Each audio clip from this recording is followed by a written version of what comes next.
welcome to all of you to today's webinar on behalf of the International Capital Market Association.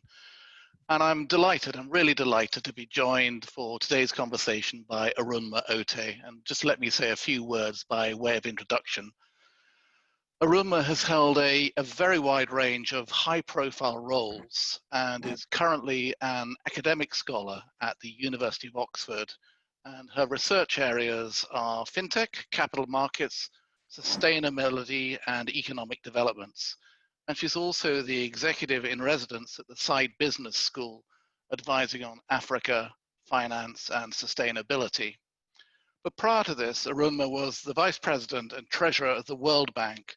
And there she led a team of 600 professionals managing a debt portfolio of over 200 billion US dollars, an investment portfolio of over 100 billion, and treasury operations with an annual turnover of cash flow of a staggering 7 trillion US dollars. And in the former life, Arunma has been the Director General of the SEC in Nigeria at Abuja, and has held a number of senior roles at the African Development Bank. And this is in addition to multiple board roles, including IOSCO, a very important body, as you know, EcoBank, and the LSE's Africa Advisory Group. So Arunma, I know that you're extremely busy. You've had a very busy summer. We really appreciate you taking your time to join us today, and we're looking forward to diving straight into conversation. And I've already sort of alluded to the first question. You've moved from the very heart of the capital markets as the treasurer of the World Bank, managing huge asset and liability portfolios, to the equally challenging world of academia.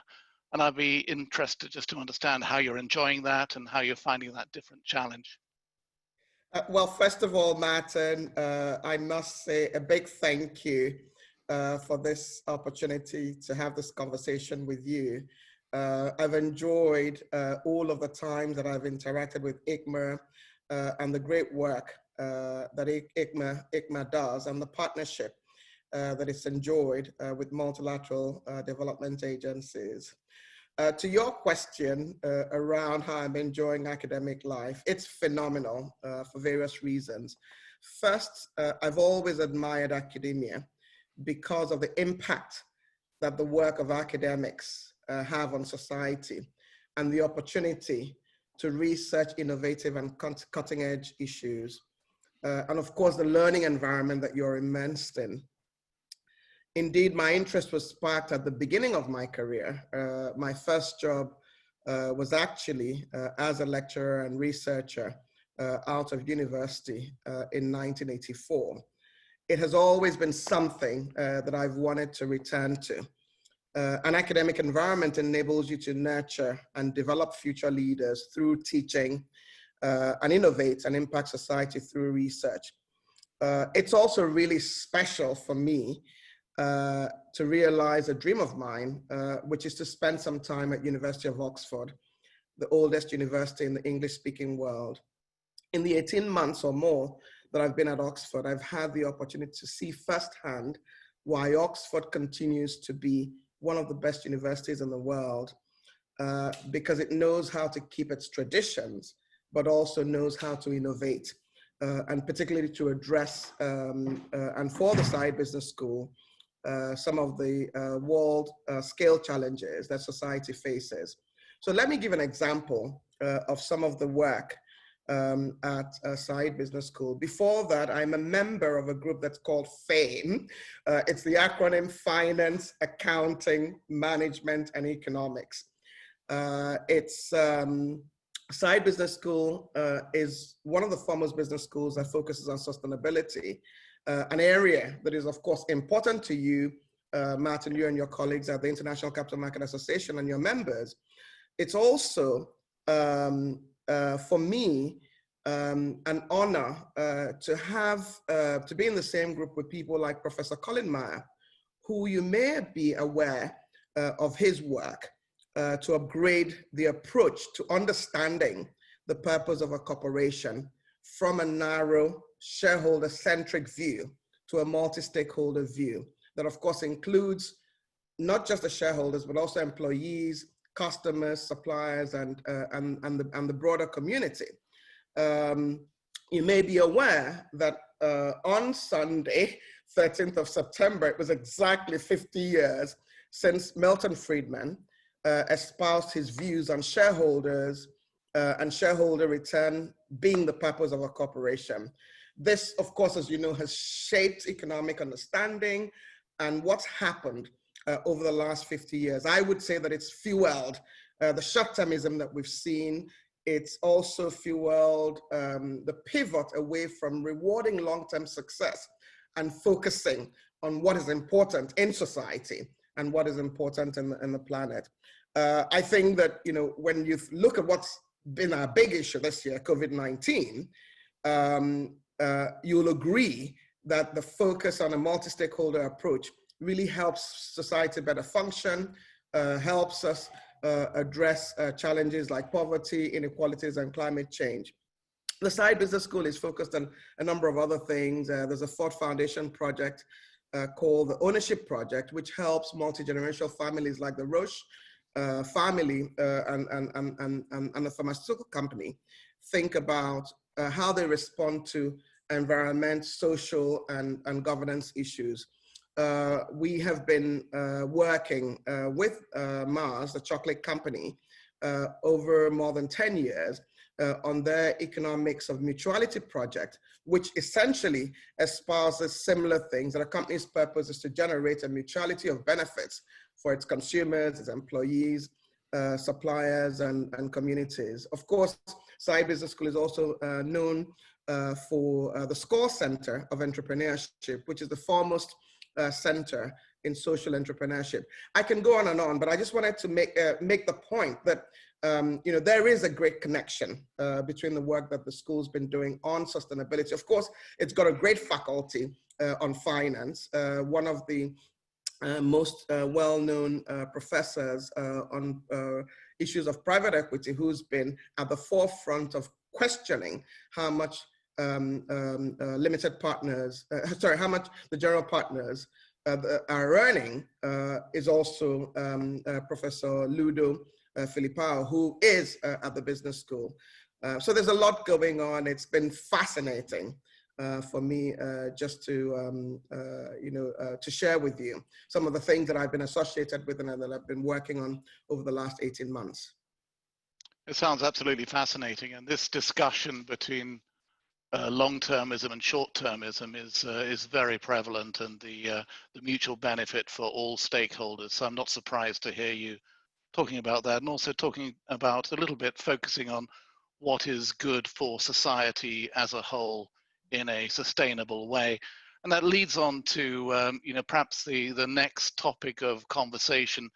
As I know from our interactions, you've always been an absolutely passionate supporter of capital markets and always been espousing the way that capital markets have the capacity, if used correctly, to do good. And you very kindly came and spoke at our AGM down in Madrid in 2018, and gave a really inspiring speech about that at that AGM. And I think a lot of us remember that. Now, the world is a different place since then, that's for sure. And but the message from the capital market is still very much the same, that they do have the capacity to make a positive impact on society, and are part of the answer to some of these big, fundamental, almost intractable problems. But I'd be very, very interested to get your views as to how much the capital markets can be a force for good. And of course, this fits in very well with your work at the African Development Bank and also at the World Bank. First and foremost, I remember vividly your AGM. It was the one in Madrid.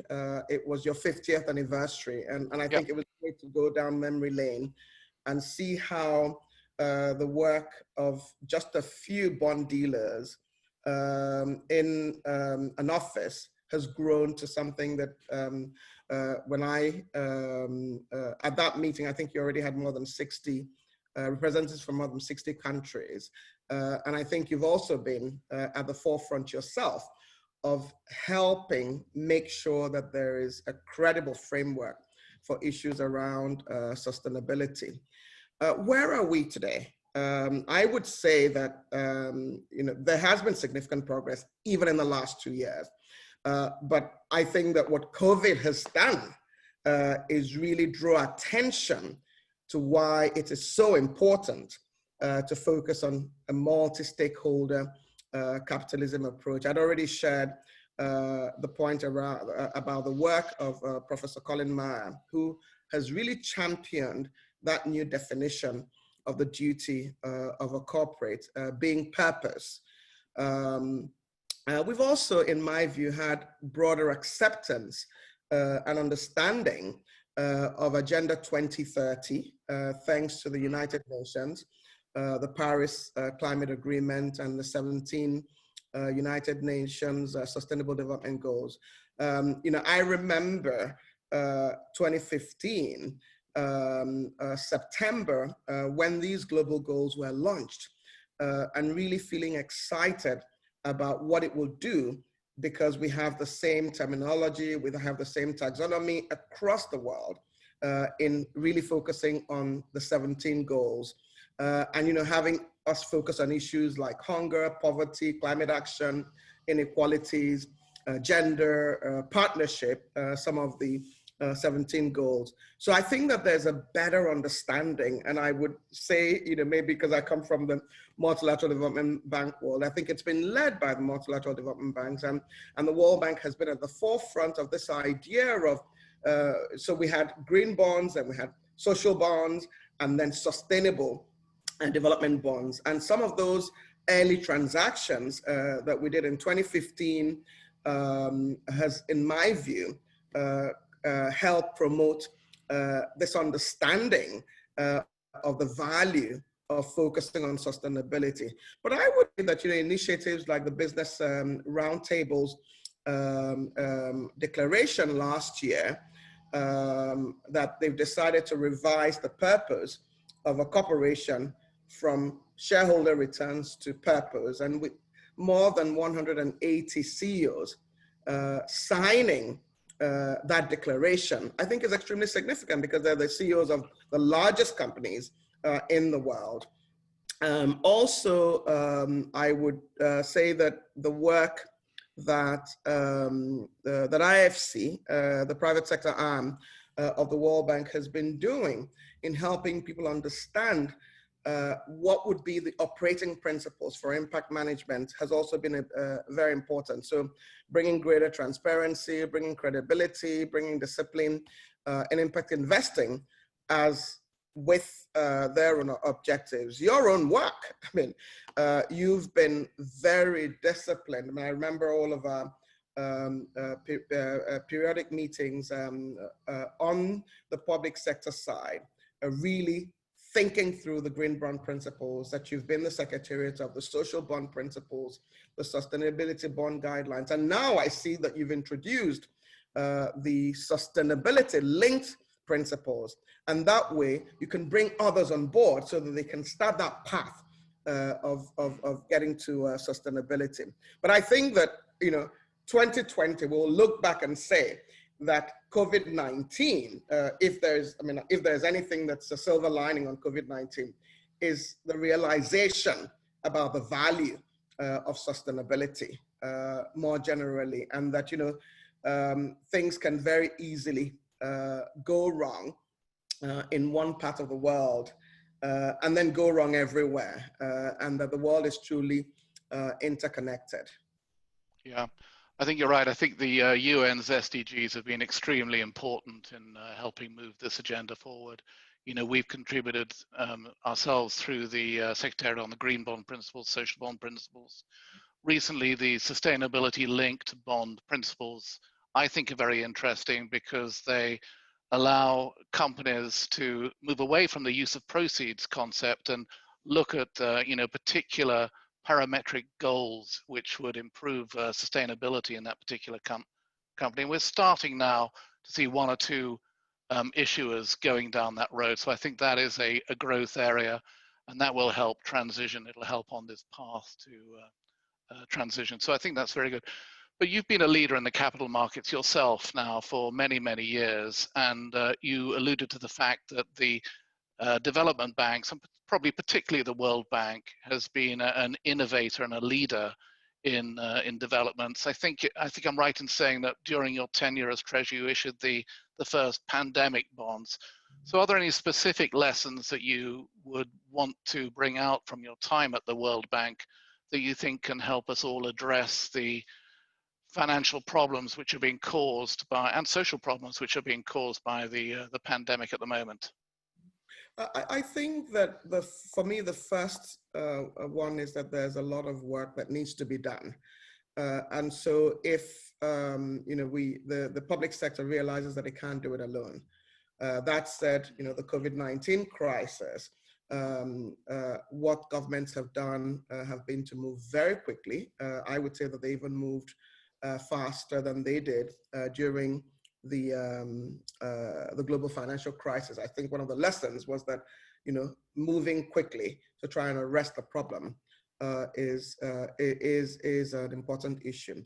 But I do think that something that the world needs to do more of is seek ways to leverage all of the private capital that exists, and with a lot of investors thinking about how they can do well and do good at the same time. There's a lot of interest in deploying resources to solving some of the world's most difficult challenges. So if you take what my colleagues when I was at the World Bank and I did at the time, whether it was for the pandemic bond or the blockchain bond that we subsequently did, or the Mulan bond, or some of the sustainability-linked transactions that was backed by the equities of entities that were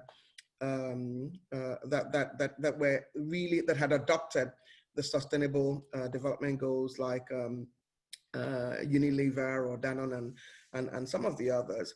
For us, the principle is the same. And I call it, in my view, the principle of innovation. So you have to deeply understand the investor demand in the first place.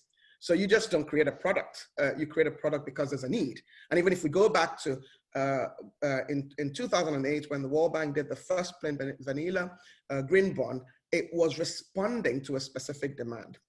So the pandemic bond was launched in 2017, responding to the sophisticated investors like insurance companies, pension funds, and other such investors who were seeking high-yielding instruments in a low-yielding environment. But at the same time, they were excited about the possibility that they could still participate in doing good. So they were also seeking opportunities to diversify their risk. So one of the other things is to understand the drivers of returns, the characteristics of alternative investment opportunities, the supply-demand dynamics. So the second set of things is really to pay attention to how do you succeed with innovation. And for me, I always say to people that you can innovate something and it's on the shelf, but if you don't focus on implementation, then it will be on the shelf. And so my colleagues and I went through what are some of the front, middle, and back office issues. What kinds of systems would we need to model? So pandemic bonds are essentially like when we leverage the model for CAD bonds. And so you needed very, very sophisticated modeling techniques. We also needed partners who understood the product, whether it's the investment banks and the lead managers and other participants, and their systems also had to be ready and to support a product which is not just it's a product. All of capital market instruments are products over periods of time. And for me, finally, I think that just recognizing that investor appetite for instruments that focus on sustainability continues to grow in leaps and bounds, and to seek out through ongoing interactions with investors, what are their needs and how you can respond to those needs. I mean, look at what's happened this year. I mean, people were, with the social bond markets, the social bonds took off in a phenomenal way this year, because people recognized that when you looked at how you dealt with COVID-19, whether it was the health issues, whether it was addressing the inequality issues, whether it was education, that there was appetite for social bonds. And I'm also glad that, both the African Development Bank took the lead and did their $3 billion bond, social bond transaction. And of course, the World Bank has done, I think it was in April that they launched, the largest benchmark transactions, which is an $8 billion transaction. And the order book, from what I was told, was $12.5 billion, showing the interest that we see from investors. Yeah, I think you're right. I mean, one of the the things that's been catalyzed by the pandemic has really been the growth of the social bond market. It was, jogging along, and suddenly it's really this enormous jolt. And I think it's been wonderful to see that so many investors want this type of product, and the issuer base scrambling to fill that demand. And one of the things we were worried about, of course, was that would take the focus away from the environment and the green side. But that really hasn't happened. And when you look at a lot of these recovery plans, we think it's very encouraging to see that a lot of them are hardwiring environmental criteria into both the funding side of these recovery plans and also the disbursement side. So I think it's a much more multifaceted sustainability agenda than we had 2 years ago. And I think that's something to be welcomed. Absolutely a very valid point. And I like what you said about hardwiring sustainability in the recovery plans, because it's a real opportunity. And of course, scientists show that there's a connection between pandemics, between the environmental issues, and the degradation of the environment. So it is important to look at it in a holistic manner. And I remember one of my colleagues at the World Bank, Heike Reichel, who was always particular about us shifting to looking at sustainability holistically. So I guess she was, in a sense, a prophet of these times. Absolutely. Absolutely.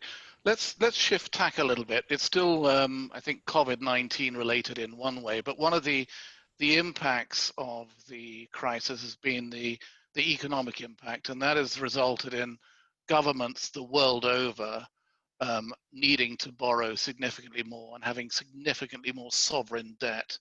And we see that in the developed world, we see that in the lesser developed world, and you have an enormous amount of experience in dealing with governments in lesser developed parts of the world.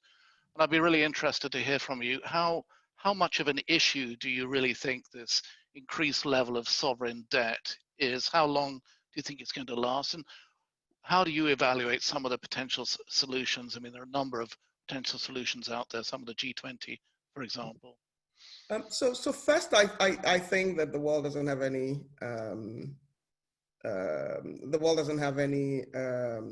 there's nothing we can do. I mean, we need to solve what is a multifaceted crisis. So, health crisis where we don't know the path to exiting the crisis, the economic crisis that was then created by trying to manage the health crisis.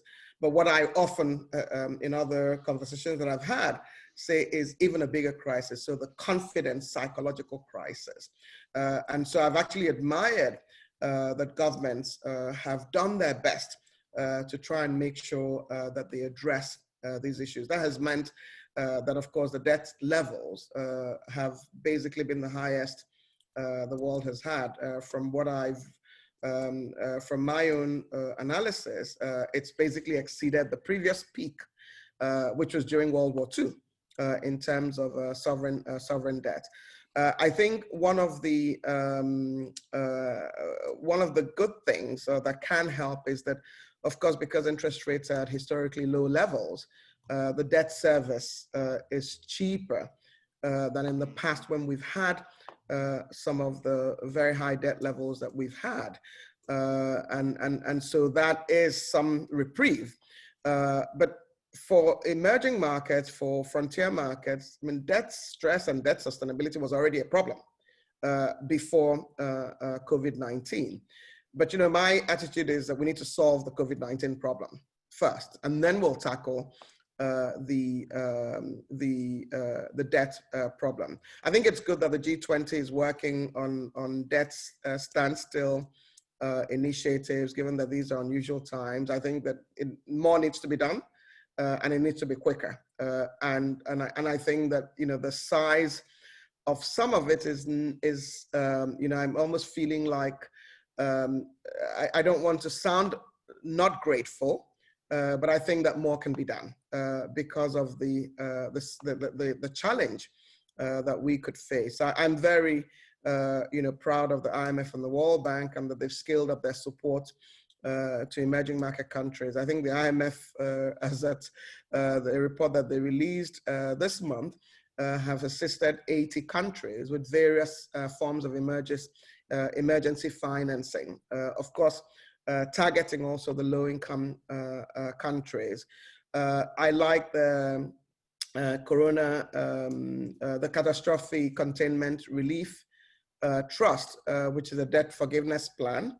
They've approved, I think, relief for 29 countries, the most vulnerable ones, for the next 6 months. I'm hoping that the extension that they're thinking about for the next 2 years, that they will focus on that, because I think that that's extremely important. I also think that, you know, some of the challenges that the emerging markets face is really issues around the cost of debt, the maturity profile of debt. So I think this is an opportunity to reduce the costs, extend maturities as a way to try and scale through this very difficult COVID-19 period. But I think very important is that they need to develop deep domestic capital markets, because at the end of the day, for a lot of the projects, you need to make sure that you're not taking undue currency risk, that you're also matching the interest rate profile of the liabilities with revenues and with assets. And so developing domestic capital markets for me is a very important one. Innovation is key. I think that what we've shown through sustainable bonds or sustainable finance, so green bonds, social bonds, sustainable development bonds, is what you can do when you think about ways in which you can innovate to attract investors. Finally, you made the point already. I think that, you know, as we build back or build forward together, which I prefer build forward together, we need that the condition for relief has to be a focus on sustainability and ESG. So I'm glad that we're already seeing that in a number of countries where the relief that companies are getting is anchored on them making that journey in respect of sustainability. Yeah, debt relief is a big issue at the moment, and certainly we've seen the recent Latin American debt restructurings have been pretty difficult to bring to a conclusion that's been satisfactory for all parties. So let's hope that that can move ahead. You mentioned the environment that we've been working in recently. We've been working in a very low growth environment. We've seen ultra low, sometimes negative interest rates, massive central bank intervention, of course, causing that. We've seen a lot of geopolitical uncertainty that seems to be increasing rather than decreasing at the moment, which is a bit of a worry. And so how do you think that the global capital markets need to develop in the face of that, particularly to fund this economic recovery that we know is absolutely necessary now? I think it's a number of the issues that have come up in our conversation already. One is, recognizing that we need a lot of resources to address the challenge. And so we must make sure that private capital is also being deployed to support what governments are doing. And the way to deploy private capital is to make sure that we're meeting investor needs.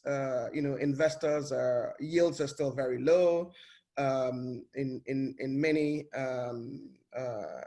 situations, a number of investors are still comfortable with paying some governments, like the German government, to hold their money, which is the way I like to describe negative yields. So you're seeing that there's still a lot of focus on investing in negative yields, and the reason is because people are not familiar enough with some of the risks. And therefore, they would, in a time like this, you want to focus on instruments that are safe. But one of the things that I will never stop talking about is first, the opportunities that emerging markets offer. But secondly, if you're uncomfortable, the opportunity to partner with multilateral development banks, whether it's Asian Development Bank, Inter-American Development Bank, African Development Bank, the World Bank, the European Investment Bank, the European Bank for Reconstruction and Development, and other multilateral agencies that can help you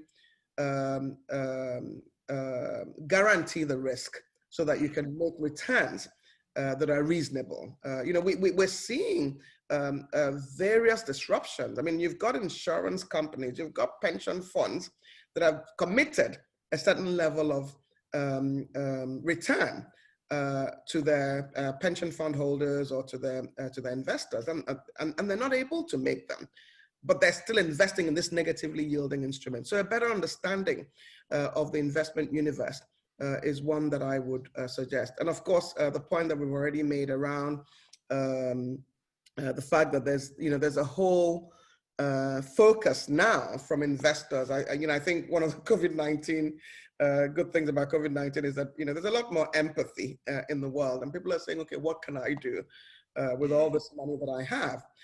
And so the work that ICMA has done, the work that the multilateral development banks have led to structure sustainable development bonds and thematic bonds, I think is important.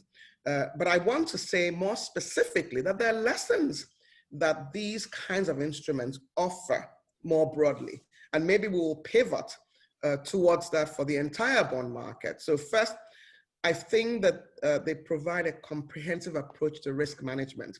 And I always say, through my career, when I was investing, when I was on the trading floor, I always said that I was, first of all, a risk manager.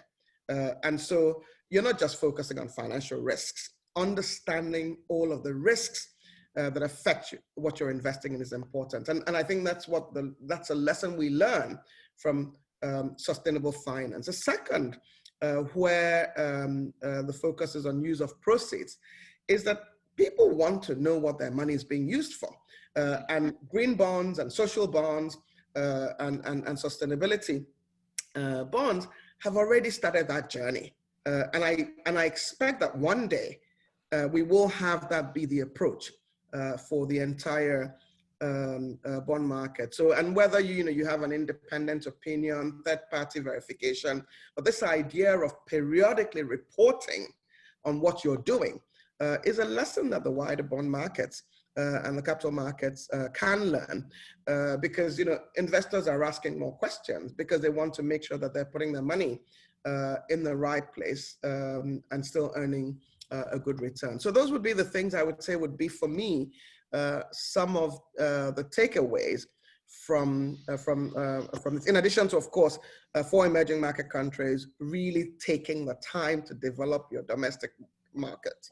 Yeah, that's absolutely key. And at ICMA, we've been heavily involved in helping with capacity building in certain countries, a number of countries in Africa, for example, and especially in the repo markets. We couldn't agree more that it's incredibly important to have a functioning capital market in parallel with a banking market, in order to encourage private capital. And that's actually very exciting work for us.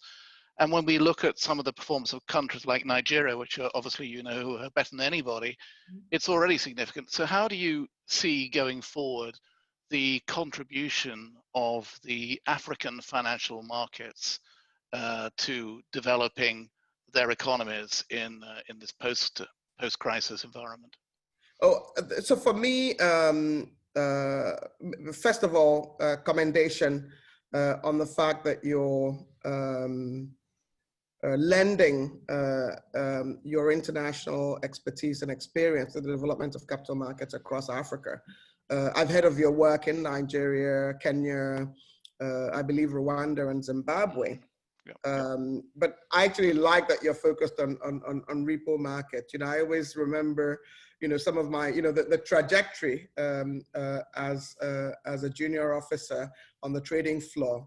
So you place time deposits, then you start to trade repos before you then get given short-term instruments, and then you understand how you hedge and all of that. And one of the lessons that I learned from many years ago when I was on the trading desk is the value of repo markets.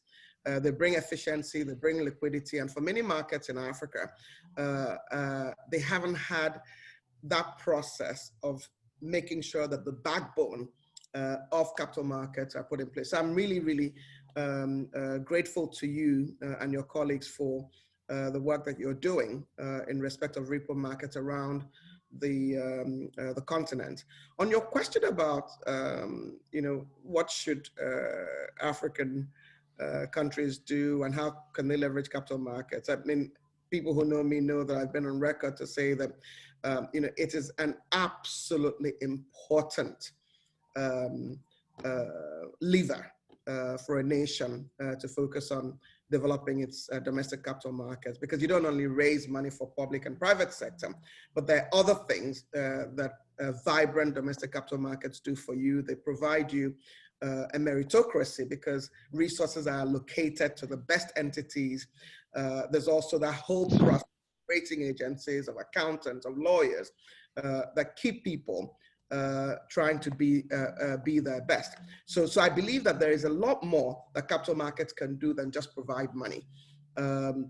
I also feel that, you know, if you take, I mean, if you take the example of the United States, I believe that one of the reasons that there's such business success in America is that capital markets are at the center of that ecosystem in terms of business. So from when, you know, you raise, you know, you have venture capital that helps you, or you have angel investors, then venture capital, and then the venture capital exits through the capital markets. There's also various forms of instruments that can support you through the process. So people can even fail more easily in a country like the US than they can fail in some other countries like Nigeria. But most importantly, I do think that medium to long-term finance is extremely important. And so the capital markets can complement what the banking markets does in providing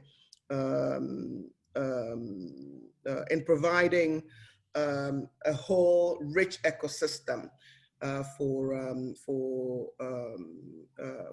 the development of capital markets. I also do feel that risk management is key. So the role of repos, the role of futures, the role of swaps, and other derivatives for hedging and risk management is extremely important. But you know, the kinds of exposure that you can, the risk that you run of currency, if you're not focused on developing your domestic capital markets, to fund things like infrastructure, whose revenues are in local currency, for me, is something that needs to be thought about. So, so that's an agenda. I mean, we can have another conversation on my views on the domestic capital markets because I think it's key. And I'm glad that you're helping a number of countries in the region today. We agree, it's absolutely key. When you see a capital market build, it often builds from the short end up and you build out the yield curve. And that's why we're spending so much time focused on the repo product, which we think is a little bit the unsung hero of the capital markets. It's the oil that greases the wheels of the capital markets, and really trying to make sure that that's well understood and that the frameworks are implanted. Now, let's move on to fintech. And fintech is one of your research topics. And one of the impacts of the pandemic has been the, I think, increasing acceptance of fintech applications in all walks of life. And you know, here we are on this this video webinar at the moment. We probably wouldn't have done this 2 years ago. And so you can see things moving very quickly in your day-to-day lives. But how do you see the potential application of new technology, in particular to sustainable finance? And where do you see the most interesting emerging technologies at the moment? So of course, I like mobile technology because of what it does for financial inclusion, and Yep. the Kenyan central bank has been a leader in showing how you can use mobile telephones to bring bonds to retail investors in a way that is reasonable. Because one of the big issues about retail bond investing has always been the cost. And so that's a great example. And so how you leverage mobile technology more generally for financial inclusion and for access and for economic empowerment, for me, is extremely important. The other, of course, that is an area that I'm focused on is how you leverage blockchain for economic development. You know that I was quite keen that my colleagues and I in World Bank Treasury really do a blockchain live transaction as a way to first showcase what the possibilities are for the capital markets. But I think also important was basically to showcase how in practical ways we can use distributed ledger technology for issues and development. So issues of traceability, there's so many areas of application, and I'm also interested in what we can do with leveraging artificial intelligence and machine learning to bring credit more easily to the ordinary person, and therefore for things like small and medium scale enterprises that are the engine of growth of economies, are the ones that provide jobs. Being able to learn from some of the examples around the world led by what Ant Financials and Alibaba and Jack Ma have done in terms of making it very easy to manage the risks that are associated with lending to small entities without losing your shirt. So the opportunities are enormous of leveraging technology. There's still a lot to do with mobile phone technology. I mean, blockchain is just, I think that it hasn't taken off. By the way, I do think I've been reading recently about thinking about how it can be used to better support scaling issues of sustainability because of all the paperwork that is associated with sustainability, whether in terms of the impact reporting, and other aspects of managing the use of proceeds. Yeah, I think that's right. I mean, we also are looking at the use of green tech, and that's particularly appropriate when you look at the scale of disclosures that which is one of the big themes in the market that's going to be required in the future. Now, moving to almost a completely different topic, on our discussion at the beginning of this call before others joined us, you mentioned that you were co-chairing a task force on anti-racism for the Side Business School. And I think we all know that women, as well as Black and ethnic minorities, have been particularly disadvantaged by the effects of coronavirus. And again, I'd just be interested to get your thoughts as to what we can do about that from a capital market perspective. Can we change the shape of the capital? Can we change the mindset of investors and issuers to be more responsive to these issues? And I'd be delighted to hear your thoughts.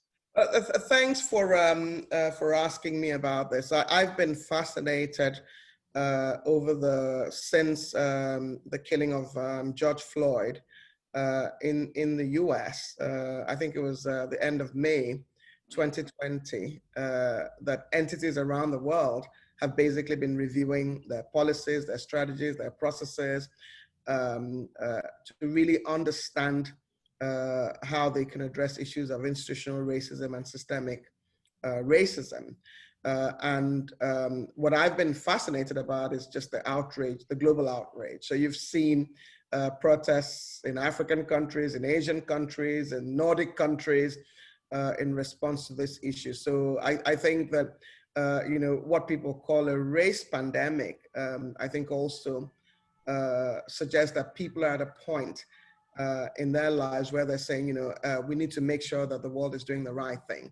But, you know, I always say that in addition to that, there is a business case that's compelling. Millennials and Generation Z are increasingly making investment decisions today, and they will not have any qualms about walking away. They will vote with their feet if a company is not aligned with their values, and if actions that are taken do not match their ideals. And so there is a business case for companies and for society to think differently around these issues. I like a lot of the studies that McKinsey has done about the value of diversity. So I think it was in 2015 where they did the research on gender diversity, where they estimated that anywhere from $12 trillion to $28 trillion is what you will add to the global GDP by 2015 if you close the gender gap. McKinsey also found that the median white family in the United States had more than 10 times the wealth of the median Black family in 2016. And you know, it's the right thing to do to look at the complexities that help you close these gaps. But it's also economic. I mean, if you, because they estimated that if you close the racial wealth gap between Black and white people in America, that you can add $1 trillion to $1.5 trillion to the GDP of the United States. So, and this is not taking account of some of the intergenerational issues that one has to contend with. And people are saying, you know, that these disparities have actually been exacerbated by COVID-19. I believe that the sustainability framework, which ICMA has been promoting, gives entities a basis to say, how can we target the issuance of bonds? How can we target fund management, target our resources to you know, disadvantaged groups and still make money doing that? When I was at the World Bank, along with Canada, when it was the G7, when it held the G7 presidency, we launched a gender bond for $1 billion Canadian dollars. And we were quite struck at how excited a number of investors were to be part of promoting economic empowerment. You know, you've seen, you know, we did many transactions, both retail and institutional, where you had insurance entities that said, oh, we want to focus on economic well-being. We want to focus on gender. We want to focus on climate. Please give us, you know, can we structure something that focuses on one SDG, or can we focus on 2 or 3 SDGs that are important to us? So the possibility for the capital markets to help people contribute to addressing these unfortunate issues that have been with us for a long time is enormous. Thank you very much, Arunma. Very thoughtful comments. We have a number of questions which have come in, and I urge people, if they would like to submit questions, to use the Q&A box on the bottom. But I think we have time to go through a few of these before we finish. And there's one here which is, I think, a slightly different topic to anything that we've discussed, and I'll just read it out. It's about nationalism. And it says, nationalism is on the rise and efforts towards harmonized global markets seem to have taken a back seat. What are your views on this? And that's a very interesting question we hear a lot of the time. I think the jury is out. My view is that if there's any takeaway from COVID-19, it is that a leader who is focused on trying to protect borders will probably not succeed. One of the things that I was surprised to learn about, and that's human nature. When you have a crisis, people tend to focus on whatever they think is who they are. Was what happened with Italy, where when the COVID-19 crisis hit Italy, and they were looking for personal protective equipment. This is what I read. None of the EU, the other 25 EU member countries, provided any support. And I wondered to myself, if they had provided support in the early stages. I think they subsequently came and provided support, maybe we wouldn't be where we are as a society. So I do think that it is a real risk. I do think that those of us who understand the value of globalization, who understand that need to make sure that we're making the case. And I think that the capital market is probably a great example of, and money more generally, that money crosses borders. There are no borders around capital markets. So when a problem happens in one place, it will most likely affect another region of the world. So it is an issue, but I think those of us who believe that there is a business case for globalization, that protectionism is not the way to go, nationalism is not the way to go, need to make that case to our leaders and showcase examples around the value of a more global approach and interconnected world. That's certainly our approach at ICMA, and we've been going now for, as you mentioned, for over 50 years, and built very much around the mission of integrated capital markets, where capital can flow from where it is to where it's needed in a relatively unhindered way. And it's a challenge, but it's certainly something that we work on every day. So I think that's very important indeed. Now, we have a number of them here. Some of them have already been answered, so I won't go into those. But I do think there's one here which is interesting. And this is, how do capital markets incentivize investments in sustainable bonds, bearing in mind that many investors actually want the highest return for the least risk? I would suggest that at the end of the day, I do believe that investors want to make a return. I agree with the person that the investors want to make the highest returns, and they want to make sure that that they understand the risks that they're taking. I think investors are more anxious when there are risks that they're not familiar with. And so for me, it is what sustainable finance does is provide you that information that gives you comfort in ways that people didn't have before. So in fact, I would offer that sustainable finance is actually the solution, because you better understand the company. You understand the drivers of that institution for the short term, but also for the long term. And that's why I made the point that the lessons that we learn from sustainable finance may just be ways that we can improve the general purpose finance more broadly. There's a related question here, and it's also, posing a slightly different balance on the importance of social bonds. And it says, social bonds are important in solving problems in emerging markets.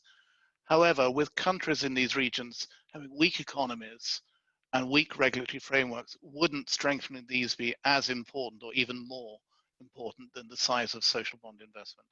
Oh, I mean, I spent 5 years of my career being a regulator, and I do believe that you need to make sure that the rules of the game are best practice, they're world class, in addition to making sure that the rules of the game are best practice and world class, that people also understand them.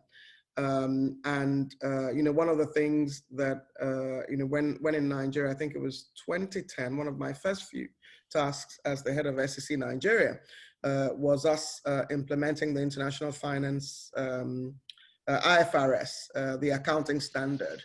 And the case I made at the time was that as a nation, we want to make sure that domestic investors feel that this is the destination for investments. We also want to make sure that international investors feel that this is the preferred destination for investments. And the way you do that is by making sure that you have best practice standards. So I do agree that it's important. I don't think it's one or the other. And institutions like yours, and one of the reasons I was very particular about us partnering with the International Capital Markets Association more closely when I was the head of SEC, is that I understand, sorry, when I was the treasurer of the World Bank, is that having been a regulator, I understand the value of entities like yours to bring people together so that you can share best practice standards, you can learn from what is going on in one country or in one market with what's and apply to markets. So you need standard setters, you need regulators, you need market participants being deliberate and being clear in how innovation is done. So you need all the above, is what I would say. Thank you. There's a question here on diversity and inclusion, and it is an anonymous question, actually. With many businesses in survival mode, the pandemic has made a negative impact on the progress of diversity and inclusion. What can we do to keep this important topic on top of the agenda? Very simple. I think we need to make the business case. I know it's the right thing to do to make sure that you have a world that's inclusive, but I've been very clear that I think being deliberate and making the business case is extremely important. And that's why I always share the data around what can happen if you focus on diversity, whether at the societal level or at an individual company level. If you've got, for example, in the United States, where people of color are becoming a bigger part of the population and you're not focused on them, then you're not going to be able to broaden the sources of opportunity for your business. So making the business case, and within entities, I think people should take the time and understand what that business case is. If you have an environment where people can flourish, where they can thrive, where they can be their best selves, then you're able to deliver more. If you're able to attract talent that is diverse, then you're able to deliver more. And as I said, millennials and Generation Z are absolutely particular about these issues. I mean, they ask, they're not asking, oh, can I join a black company or can I join a white company? They're very idealistic. They want to join the best companies in the world. So taking time to make the case is what I would suggest. I think we're drawing to an end. I might just close with one final question, if I may, Arunma, if you still have time for that. And you referred earlier to what we can do as individuals, and the question's really all about that. And we're often asked, many staff at our member firms and also our staff within ICMA are asking ourselves, what can I do in these times with my role in the capital markets and the financial world to ensure that the recovery is beneficial to all communities and to the environment? And I know that this is something that you're particularly focused on, and it's of particular relevance to our future leaders. So I'd be really interested to get your closing views on that, if we may. So my starting point is always what I found myself sharing through this crisis, is that my father always told my siblings and I, to whom much is given, much is expected. So for any of us who can join this call, for any of us who represents a member organization of the International Capital Market Association, or for the Secretariat, ICMA itself, we are privileged. And therefore, having that mindset for me is the first point. The second point is that we have skills that are extremely important. I live in Oxford, and you would think that you have some of the same poverty that you have in my home country, in Nigeria.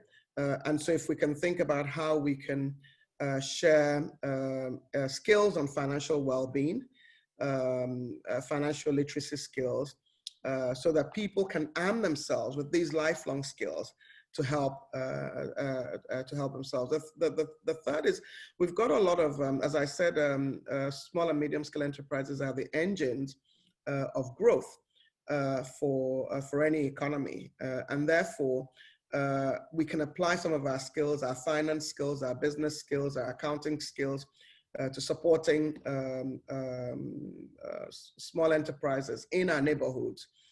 Helping our neighbors, being our neighbor's keeper. So there's a lot to do, and there's a lot of charities that have very rigorous programs, Oxfam, and many of them. And there's a lot that we can give to charity, but we can also give ourselves and give of our skills would be what I would share.